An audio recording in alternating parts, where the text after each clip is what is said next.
જૂનાગઢ માંગરોળ નગરપાલિકાની ચૂંટણીની મતગણતરીની શરૂઆત થતાં જ તંત્ર દ્વારા તમામ તૈયારીઓ પૂર્ણ કરવામાં આવી હતી। જ્યારે માંગરોળની MN કંપાણી કોલેજ ખાતે મતગણતરી શરૂ થતાં પોલીસની લોખંડી સુરક્ષા વચ્ચે આ મતગણતરીની શરૂઆત કરવામાં આવી હતી।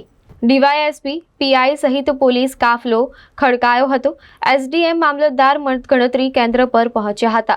માંગરોળની કંપાણી કોલેજ ખાતે તમામ ઉમેદવારો પણ પહોંચ્યા હતા।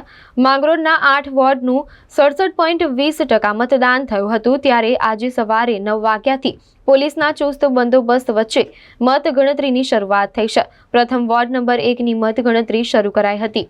આજરોજ માંગરોળ નગરપાલિકાની સામાન્ય ચૂંટણી અંગેની મતગણતરી શરૂ થનાર છે। આજરોજ જે MN કંપાણી કોલેજ ખાતે તમામ પોલીસ ફોર્સ સાથે ચુસ્ત પોલીસ બંદોબસ્ત રાખવામાં આવેલ છે। મતગણતરી પૂર્ણ થયા બાદ પણ સમગ્ર શહેરમાં વિજયી થયેલ ઉમેદવારોનું સરઘસ શાંતિપૂર્ણ રીતે પૂર્ણ થાય તે માટે સમગ્ર શહેરમાં પણ ચુસ્ત પોલીસ બંદોબસ્ત રાખવામાં આવેલ છે। શહેરની સમગ્ર જનતાને પણ અમારી ખાસ અપીલ છે કે વિજય સરઘસ દરમિયાન પણ તમામ લોકો શાંતિપૂર્ણ રીતે ઉજવણી કરે અને કાયદો અને વ્યવસ્થાની સ્થિતિને અસર થાય તેવા કોઈ પણ કૃત્યમાં લોકોને સહકાર ન આપે।